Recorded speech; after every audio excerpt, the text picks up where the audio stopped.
All rise. Veuillez vous lever.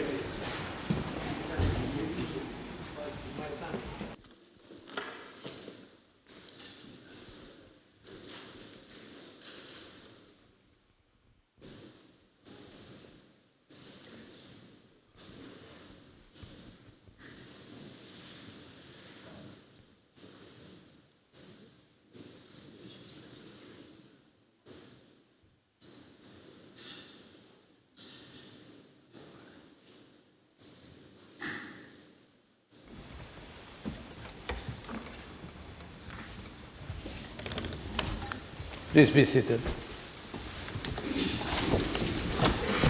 Veuillez vous asseoir. Nous reprenons l'audience et je donne tout de suite la parole à Madame Beye-Traoré pour poursuivre la présentation de l'exposé de la Commission sous-régionale. Madame. Merci, Monsieur le Président. Donc, on va examiner maintenant l'argumentation de la Commission sous-régionale des pêches par rapport à la question numéro 3, libellée comme suit. Question numéro 3. Lorsqu'une licence de pêche est accordée à un navire dans le cadre d'un accord international avec l'État du pavillon ou avec une structure internationale, cet État ou cette organisation internationale peut-il être tenu pour responsable des violations de la législation en matière de pêche de l'État côtier par ce navire? Point d'interrogation. Il faut dès lors préciser que les termes de la question 3 sont ceux qui figurent dans les deux exposés écrits, version anglaise et française, envoyés au tribunal respectivement les 16 décembre 2013 et 12 mars 2013. Ils font foi, comme la Commission l'a souligné dans sa lettre de transmission, de son exposé écrit version 2 en date du 12 mars 2014. En conséquence, le libellé de la question numéro 3, tel que mentionné dans la version française de la résolution de la CSRP, constitue un défaut que nous demandons très respectueusement au tribunal de bien vouloir ignorer. La problématique de la responsabilité et de la définition de l'état du pavillon pour le cas d'un navire en infraction battant pavillon d'un État membre d'une organisation internationale signataire d'un accord de pêche avec l'État côtier se pose. L'examen d'accords de pêche signés avec des États membres de la Commission montre une diversité de responsabilités en cas d'arraisonnement de navires pour le fait de pêche INN dans les eaux sous juridiction nationale d'un État membre de la CSRP. 3 cas ont pu être observés. Premier cas, l'accord de pêche fait référence à l'organisation internationale signataire du dit accord comme étant le seul interlocuteur en cas de pêche INN, opéré dans les eaux sous juridiction nationale de l'État membre de la CSRP. Il précise que ce dernier État doit notifier à l'organisation internationale tout arraisonnement effectué et toute sanction prononcée dans le cadre de la mise en œuvre de l'accord. Dans ce premier cas, en conformité avec le droit international, n'y a-t-il pas une confusion de responsabilités dans les responsabilités respectives de l'organisation internationale signataire de l'accord et de l'État du pavillon? Deuxième cas, un accord de pêche qui fait référence à la fois à la responsabilité de l'État du pavillon et à celle de l'organisation internationale signataire du dit accord pour tous les cas d'arraisonnement d'un navire ou toute autre application de sanctions dans le cadre de la mise en œuvre du dit accord. Dans ce deuxième cas, est-il possible d'engager conjointement et solidairement la responsabilité de l'organisation internationale, d'une part, et celle de l'état du pavillon du navire qui a commis l'infraction, d'autre part? Troisième cas, l'accord de pêche fait référence à la responsabilité de l'organisation internationale signataire du dit accord pour tout cas d'arraisonnement effectué d'un navire ou pour toute application de sanctions dans le cadre de la mise en œuvre du dit accord. En outre, il prévoit la participation éventuelle d'un représentant de l'État du pavillon concerné aux échanges avec l'État membre de la CSRP. Dans ce troisième cas, l'État du pavillon réduit à la participation aux échanges entre l'organisation internationale signataire de l'accord de pêche et l'État membre de la CSRP, dans les eaux desquelles un acte de pêche INN a été opéré, pourrait-il être tenu pour responsable au regard du droit international? Ce qui m'amène aux lacunes du droit international par rapport aux questions posées, numéro 3. Le droit international énonce que seul un État peut être considéré comme un État du pavillon. Dans ce cas, comme précisé dans l'argumentaire apporté par la CSRP aux questions 1 et 2, l'État du pavillon a une obligation de diligence requise découlant du droit des traités et du droit coutumier qui l'oblige à prendre de bonne foi les mesures nécessaires pour assurer que le navire qui bat son pavillon respecte les réglementations en matière de conservation et de gestion des ressources halieutiques de l'État côtier, mais également pour garantir que ces mesures prises ne soient en contradiction avec les intérêts de l'État côtier. Ceci conformément à la jurisprudence de la Cour internationale de justice dans l'affaire du détroit de Corfou, mais aussi à l'adage « sic utere tuo ut alienum non laedas » « use de ton propre bien de manière à ne pas porter atteinte au bien d'autrui ».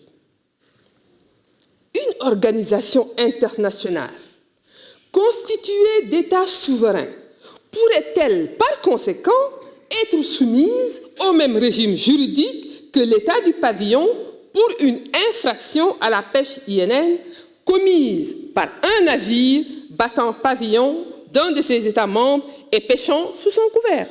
Point d'interrogation.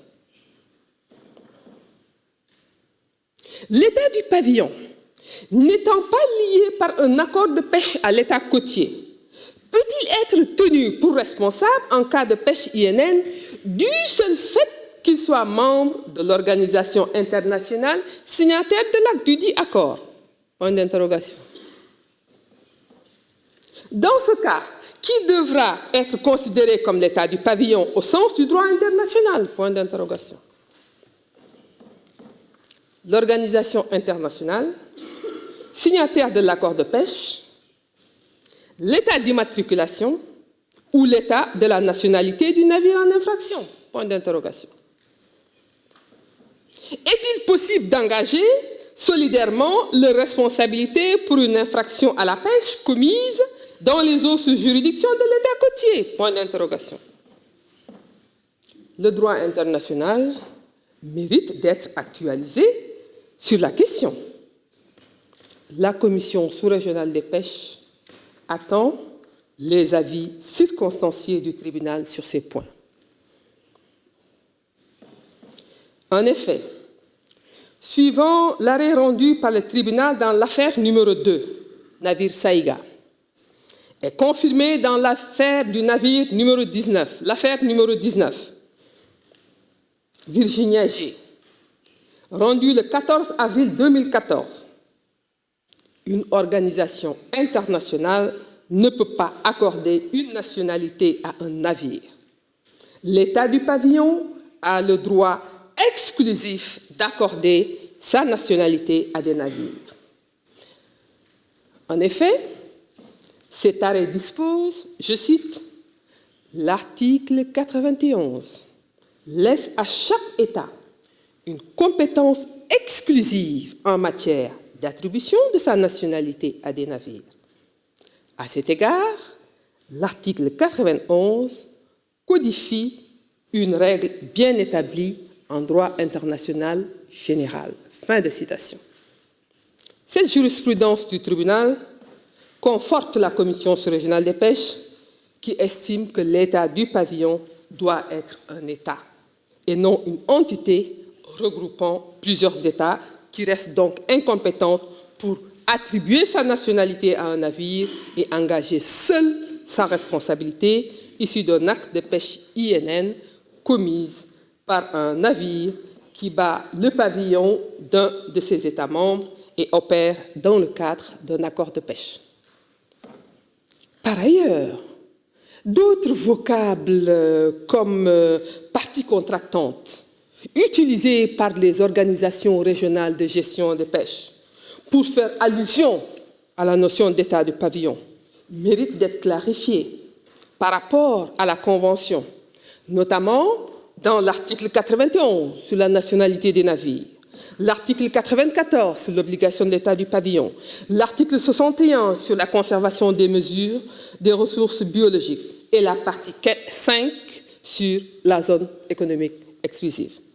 Tous ces articles concourent à l'atteinte des objectifs de l'article 193 et autres dispositions de la Convention.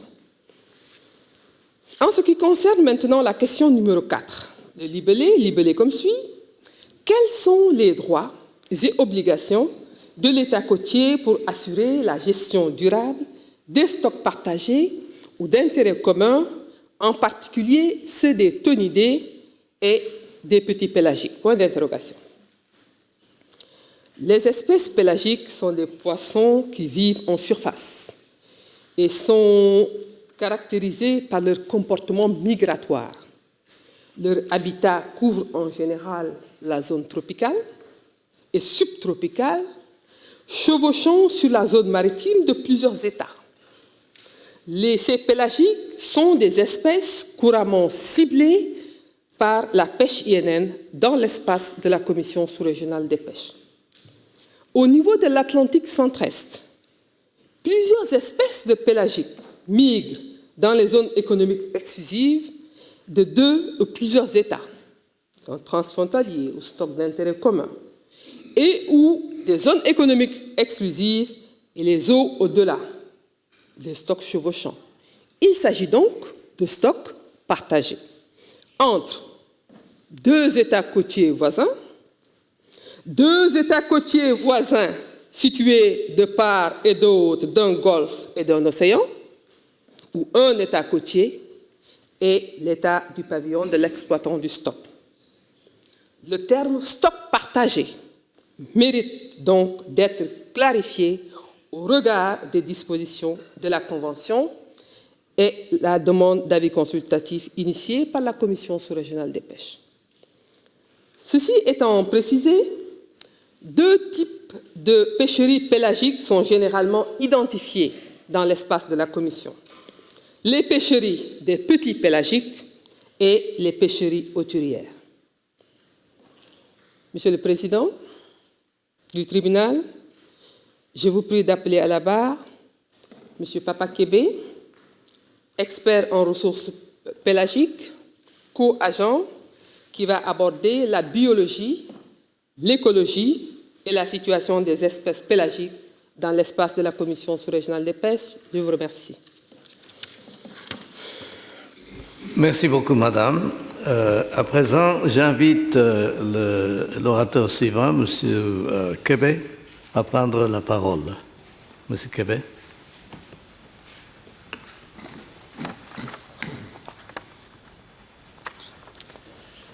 Merci bien, Monsieur le Président. Madame, Messieurs les membres du Tribunal international du droit de la mer, il me revient l'honneur de vous exposer certains aspects biologiques des pélagiques situés dans l'espace de la Commission sous-régionale des pêches. Au cours de mon exposé, des graphiques, des tableaux et des images vous seront projetés et qui sont peut-être familiers à certains d'entre vous parce qu'ils proviennent dans la plupart des cas de documents officiels de l'ICAT, de la FAO et de la Commission sous-régionale des pêches. Les pélagiques sont des poissons qui vivent entre la surface et le fond des océans, mais en dehors des côtes et des fonds marins qu'on appelle zones démersales. Ces poissons pélagiques, également appelés poissons bleus, regroupent plusieurs centaines d'espèces ayant des caractéristiques communes, dont la coloration sombre sur le dos et argentée sur le ventre, coloration qui est censée les protéger des prédateurs.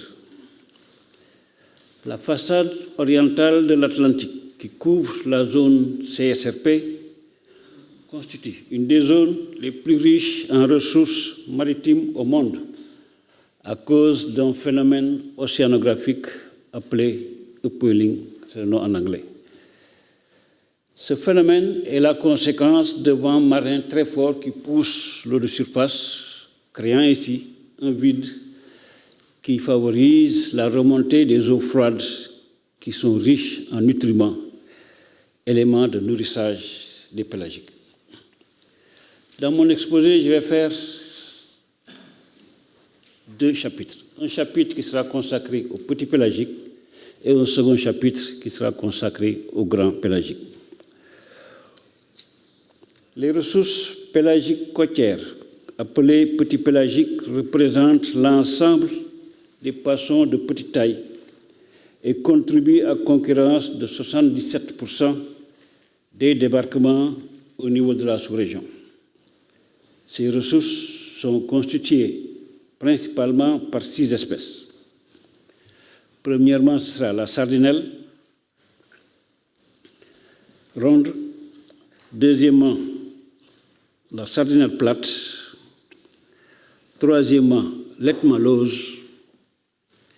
Quatrièmement, le chinchard noir et le chinchard jaune. Et enfin, le maquereau. Le caractère migratoire et transfrontalier de ces espèces fait que les stocks sont partagés entre les pays de l'Afrique nord-ouest. L'aire de distribution de ces espèces est très large.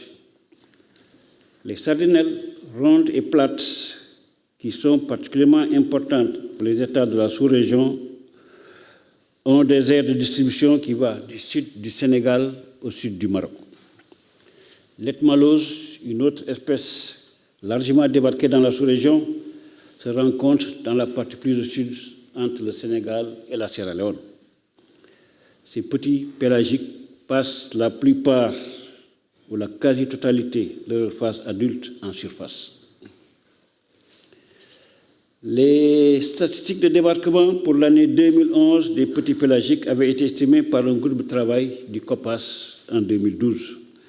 Et ils estimaient à environ 2,6 millions de tonnes les débarquements opérés au niveau du Sénégal, de la Gambie, de la Mauritanie et du Maroc. En 2011, les prises moyennes d'étmalose étaient d'environ 115 000 tonnes, de la sardinelle à 535 000 tonnes, la sardinelle plate à 132 000 tonnes, le maquereau à 318 000 tonnes, et enfin le chinchard à 367 000 tonnes. Pour la sardinelle ronde, la période de reproduction la plus importante débute au mois de mai au sud de Dakar. Elle se poursuit au mois de juin sur l'ensemble des côtes sénégalaises et vers le nord jusqu'au cap Timiris, pour se terminer en juillet-août devant les côtes mauritaniennes. Pour la sardinelle plate, la ponte est continue toute l'année, mais il existe toujours au moins un minimum de reproduction lequel se situe en début de la saison chaude au mois de juillet-août au Sénégal. La période de ponte de l'Etmalose dure toute l'année au Sénégal et en Gambie. En Sierra Leone, la période de ponte se situe entre le mois de mai et le mois de décembre, et pour la Guinée-Bissau entre février et octobre. La période de reproduction du chinchard est étendue. La ponte massive s'observe entre novembre et décembre et jusqu'en janvier-février dans la région située à 15 degrés de latitude nord. Voilà rapidement esquissé les zones de reproduction et les statistiques de débarquement pour les petits pélagiques les plus importantes au niveau de la CSFP. Nous allons maintenant voir l'habitat et les migrations de ces petits pélagiques. En début d'année, la majeure partie du stock de sardines rondes se concentre entre le Sénégal et la Gambie. Il est possible de rencontrer cette espèce au sud de la Gambie, mais cette hypothèse est incertaine et devait être confirmée par d'autres études scientifiques. À partir d'avril, la sardine ronde se dirige vers la zone mauritanienne et en septembre-octobre, le stock remonte vers le Maroc et en fin octobre, le stock retourne à son lieu d'origine au sud, c'est-à-dire au Sénégal. La sardinelle plate, elle est moins migratrice et pourrait constituer des populations locales qui demeurent dans la même zone toute l'année. Cette espèce se rencontre sur toute la façade tropicale de l'Atlantique, du Maroc jusqu'en Angola. Les migrations du chinchard sont liées à des changements saisonniers réguliers des mouvements verticaux des eaux. Au printemps et en été, le chinchard se déplace vers les Açores. En août et en hiver, lors du renforcement de la circulation verticale des eaux, dans la zone du plateau continental, il se déplace vers la côte. Le groupe de travail du COPAS, qui s'était réuni en 2012, avait conduit une session d'évaluation des stocks sur les petits pélagiques dans la zone nord-ouest de l'Afrique. Le constat des scientifiques est que les stocks étaient en général pleinement exploités ou surexploités. Les efforts de pêche et les prises devraient être réduits dans les pêcheries des petits pélagiques. Pour la sardinelle plate et ronde, dont les captures moyennes annuelles étaient d'environ 707 000 tonnes, le stock était surexploité. La conclusion était qu'une réduction des prises actuelles devrait être mise en place pour éviter un effondrement de ce stock. Pour le maquereau, dont les prises étaient de 259 000 tonnes par an, le stock aussi était surexploité. Le maintien des prises totales à 257 000 tonnes semble être retenu pour faire continuer à maintenir ce stock. Pour le chinchard, les captures étaient de 343 000 tonnes. Le stock était pleinement exploité ou surexploité. Une réduction de l'effort de pêche et un maintien des prises au niveau de celles de 2011 avaient été recommandés par les scientifiques. Pour l'Etmalose, les prises étaient estimées à 67 000 tonnes annuelles. Le stock aussi était surexploité. Et une diminution de l'effort de pêche était recommandée par les scientifiques. Monsieur le Président, Madame et Messieurs les membres du tribunal, les petits pélagiques qui sont exploités dans la zone de la Commission sous-régionale de pêche revêtent une grande importance dans l'économie des pays de la CSRP. La pêche à elle seule est une des principales activités économiques. Elle fournit en effet la plus grande partie de protéines animales pour la consommation alimentaire et nutritionnelle de la population. En outre, 1,4 million de personnes sont employées directement ou indirectement dans les activités de pêche dans les États membres de la CSRP.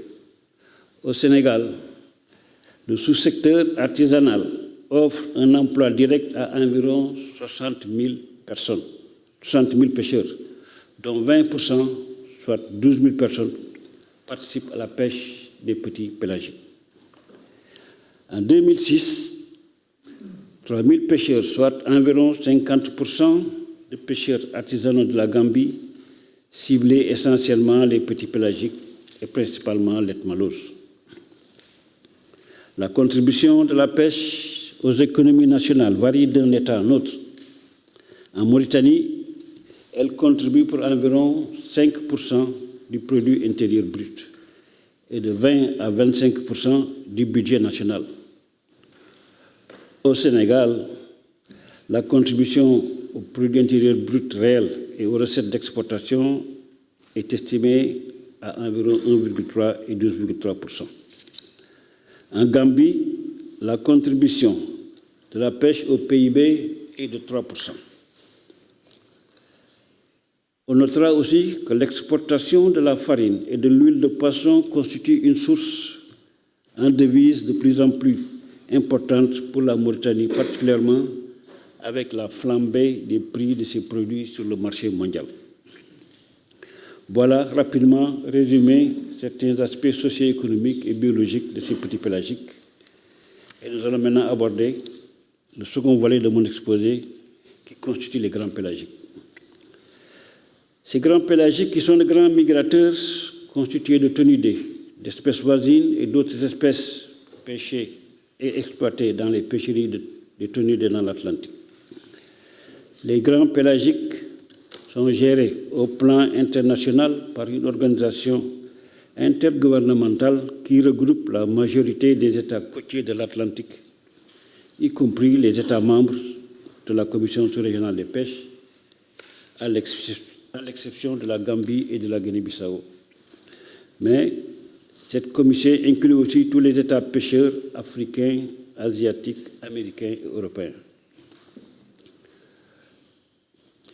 Tous les grands pélagiques qui sont ciblés dans la zone de la CSRP figurent dans l'annexe 1 de la Convention des Nations Unies pour le droit de la mer, qui donne la liste des grands migrateurs. Les chapitres suivants présentent les 3 espèces albacore, tao et thon obèse les plus importantes au plan commercial et par conséquent au niveau des prises dans l'espace de la CSRP. 80% des prises effectuées au niveau de cet espace représentent ces 3 espèces. Comme nous l'avons fait pour les petits pélagiques, nous aborderons aussi ici la situation des stocks des grands pélagiques. Et nous aurons à utiliser un graphisme qui avait été adopté par les organisations de gestion de la pêche thonière du monde à Kobe en 2007. Ce graphisme s'appelle le diagramme de Kobe. Il sera utilisé pour vous présenter les résultats des évaluations de stock de thonidés. Ce diagramme consiste à une représentation graphique composée de 4 cadrans avec 3 couleurs pour mieux présenter les données sur l'état des stocks.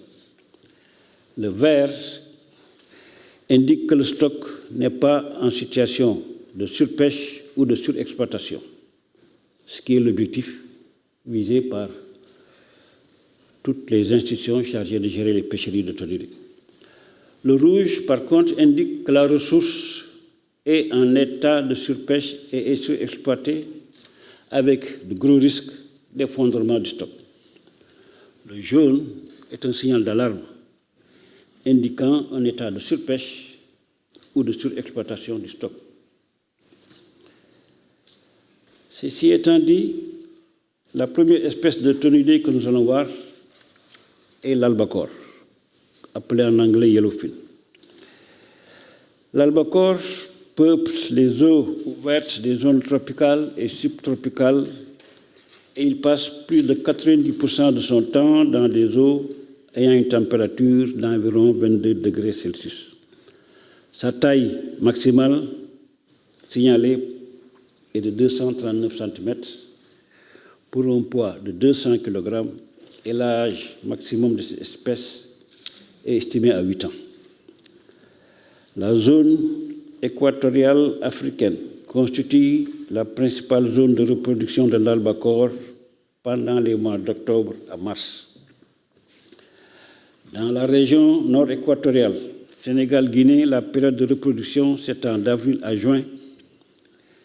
L'albacore frais aussi pendant la saison chaude autour des îles du Cabo Verde, pendant le mois de juin à octobre, même s'il montre une certaine variabilité interannuelle.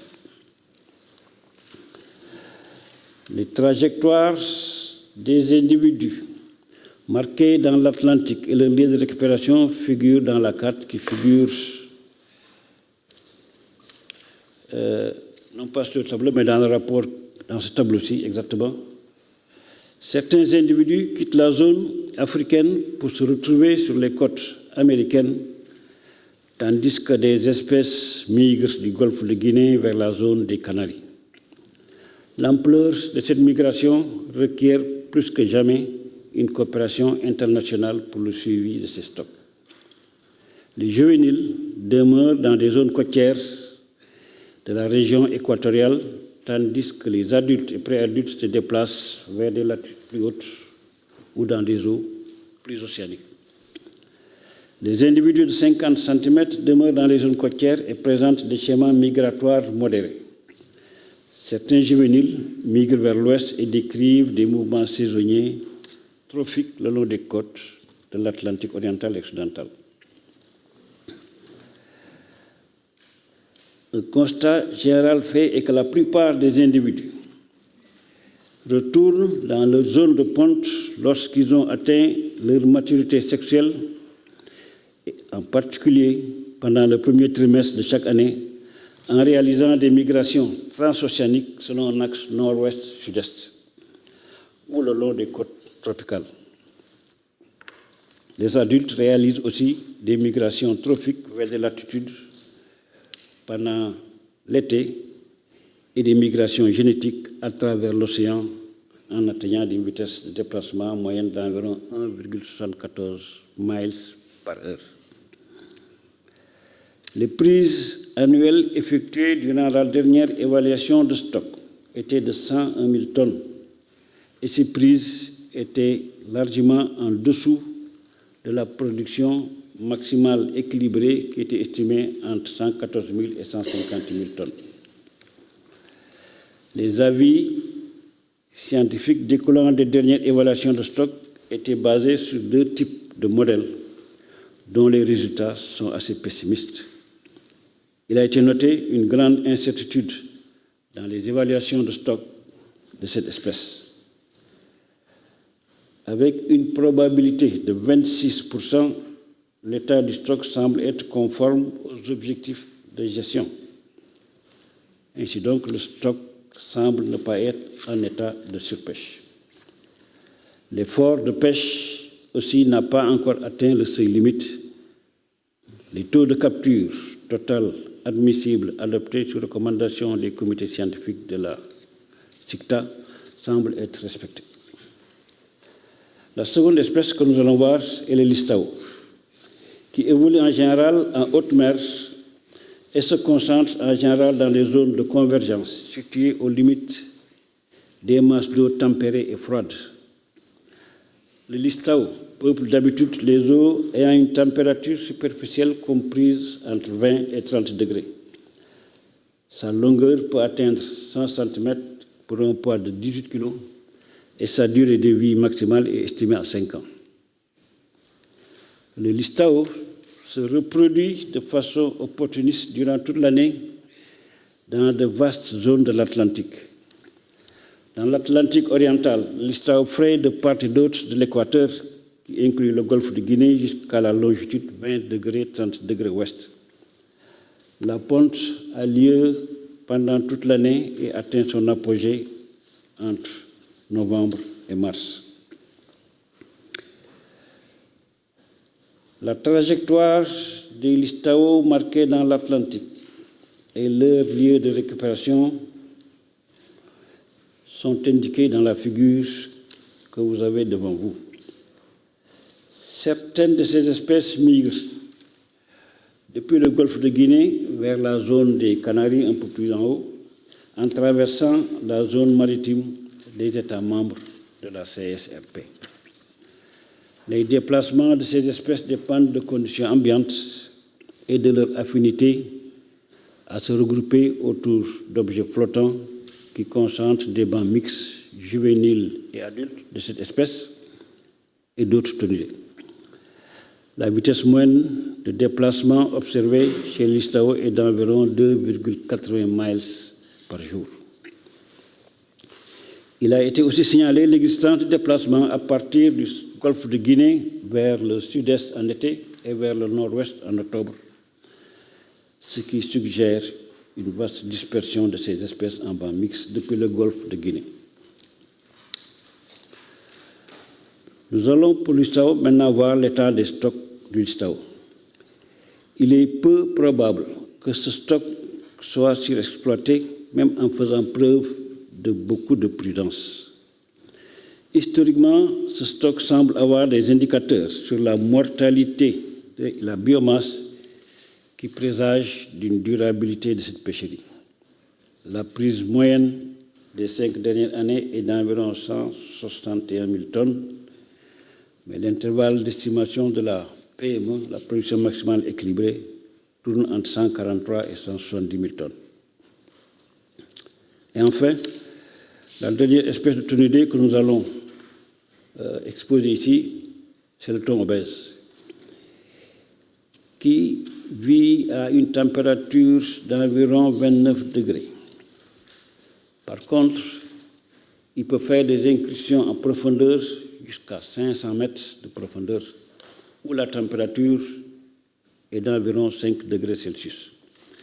La taille maximale observée pour ce thon obèse peut atteindre 2,50 mètres et le poids estimé, la plus grande, est de 210 kg et sa durée de vie maximale est de 15 ans. La ponte du thon obèse se produit principalement durant la nuit et on estime que cette espèce ferait à partir de 18 heures jusqu'au-delà de minuit selon une fréquence assez régulière et quasi journalière. Il se peut que cette tendance à frayer durant la nuit vise à réduire au minimum les dangers associés à la déprédation et aux rayons ultraviolets. La ponte a lieu durant toute l'année dans une vaste zone autour de l'équateur, depuis les côtes du Brésil jusqu'au golfe de Guinée. Elle présente des pics de janvier à juin au sud. Par contre, dans la partie nord de l'Atlantique, la période de frai se réduit au mois de juillet à septembre. Et dans la partie sud, Congo-Angola, elle se limite au mois de novembre à décembre. Les trajectoires de thon obèse et le lieu de récupération qui figure dans la figure que vous voyez sur l'écran expliquent la grande mobilité de cette espèce. Comme la presque totalité des thonidés, cette espèce traverse de grands espaces au niveau de l'Atlantique. Le thon obèse est une espèce qui présente une haute tendance migratoire. Les données de marquage montrent que sa vitesse de déplacement est supérieure à celle de l'albacore et comparable à celle du l'Istao.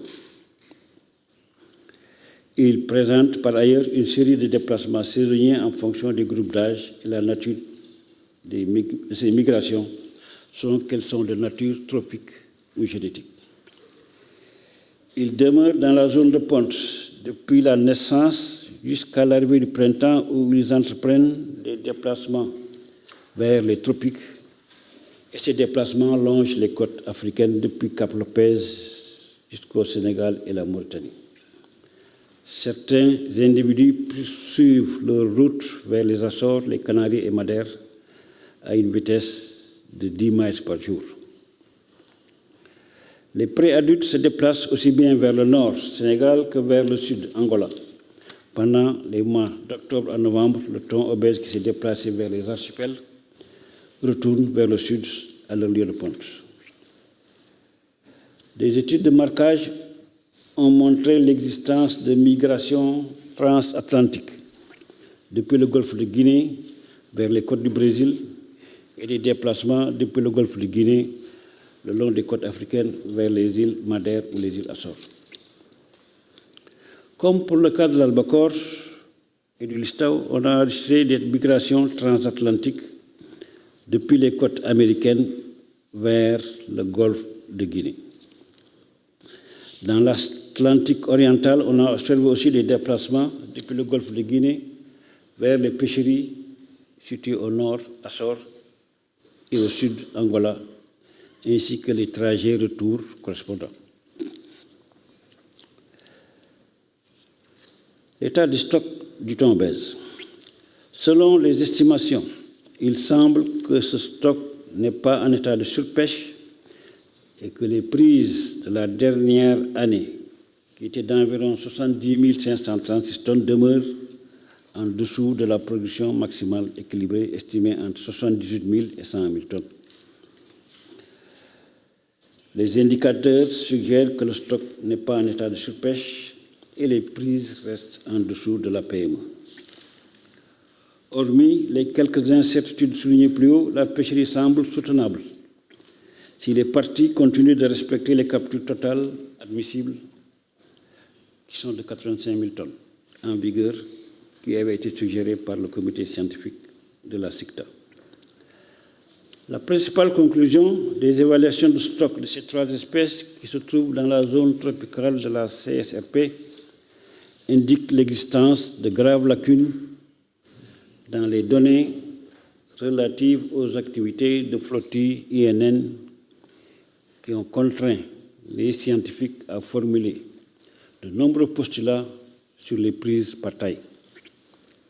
Ces avis scientifiques véhiculent beaucoup d'incertitudes difficilement gérables par les gestionnaires chargés d'élaborer les plans d'aménagement de ces pêcheries.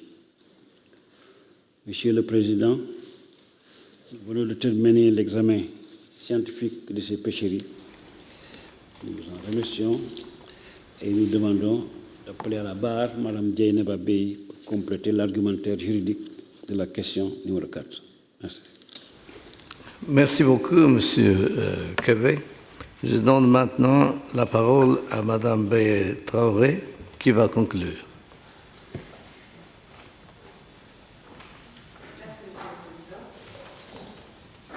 Madame, Messieurs les membres du Tribunal international du droit de la mer, la CSRP va terminer ses argumentations en abordant les lacunes du droit international par rapport à la question numéro 4. Considérant le caractère partagé de certains stocks, les dispositions des articles 61 alinéa 2, 63 alinéa 1er et 64 de la Convention soulignent la nécessité d'une concertation directe ou par l'intermédiaire des organisations régionales ou sous-régionales de pêche appropriées pour coordonner et assurer leur conservation et développement. Mais autant l'article 63 alinéa 1er explique le contenu du mot conservation des stocks partagés, autant l'interprétation du mot développement figurant dans cet alinéa a besoin d'être clarifiée.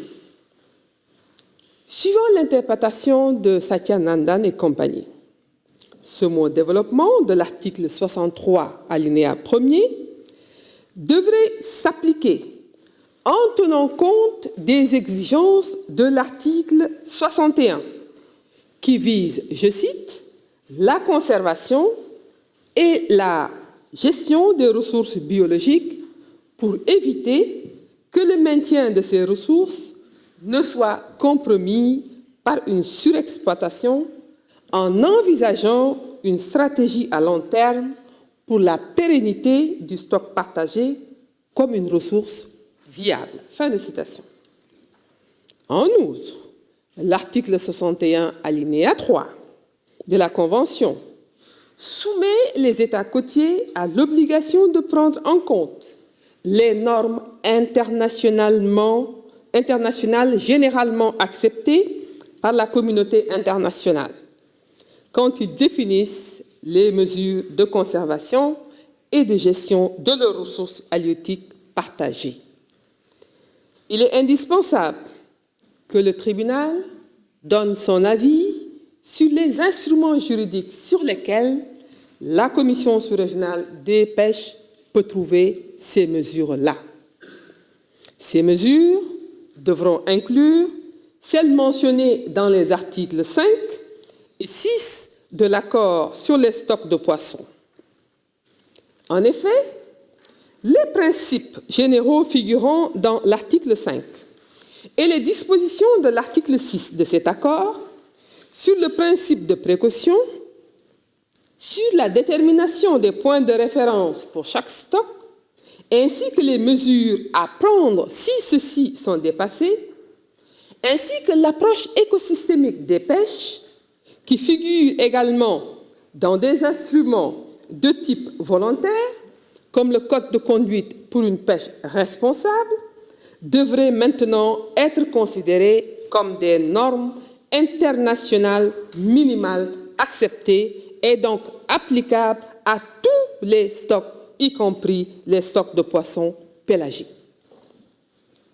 En tant qu'État, sur la zone dans laquelle se déroule l'activité de pêche, le droit international reconnaît à l'État côtier le droit de sécuriser les ressources halieutiques situées dans ces eaux sous juridiction nationale en définissant leurs conditions d'accès aussi bien pour les navires nationaux que pour les navires étrangers.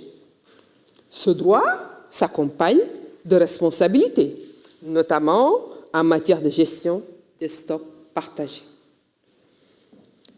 Par ailleurs, au terme de l'article 63 de la Convention, les États sont invités à coopérer directement ou par l'intermédiaire des organisations sous-régionales ou régionales appropriées.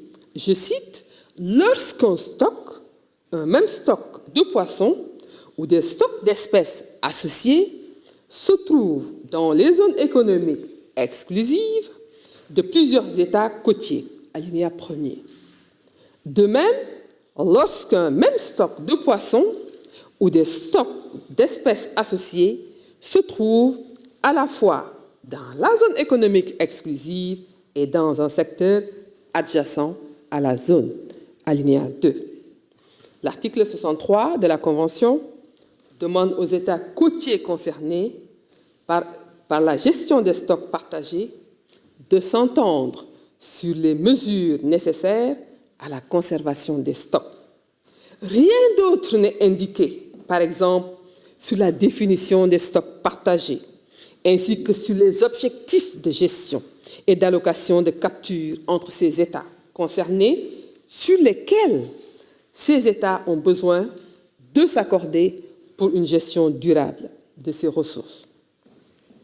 Bien que l'article 63, alinéa 1er, et la jurisprudence demandent aux États de s'accorder de bonne foi sur les mesures de conservation et de gestion à prendre pour la durabilité des stocks partagés, il n'y a aucune obligation sur ces États d'aboutir à un accord.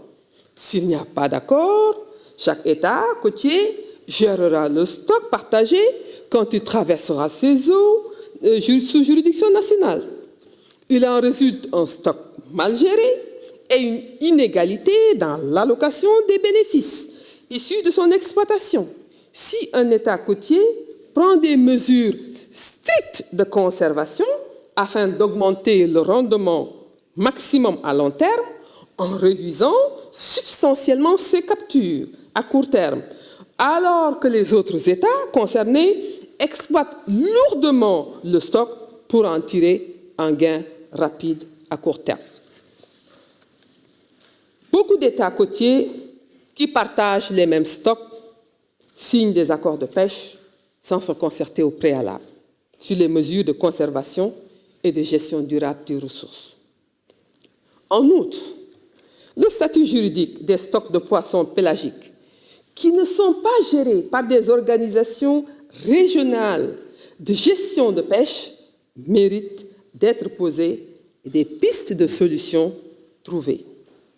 Le tribunal pourrait, dans le cadre de son avis, apporter des éclairages sur les droits et obligations de l'État côtier en matière de gestion durable des stocks partagés ou d'intérêt commun. En effet, ces droits et obligations nécessitent d'être précisés par le droit international. Monsieur le Président, Madame, Messieurs les membres du tribunal, tels sont les arguments de la Commission sous-régionale des pêches. J'espère que ces interventions,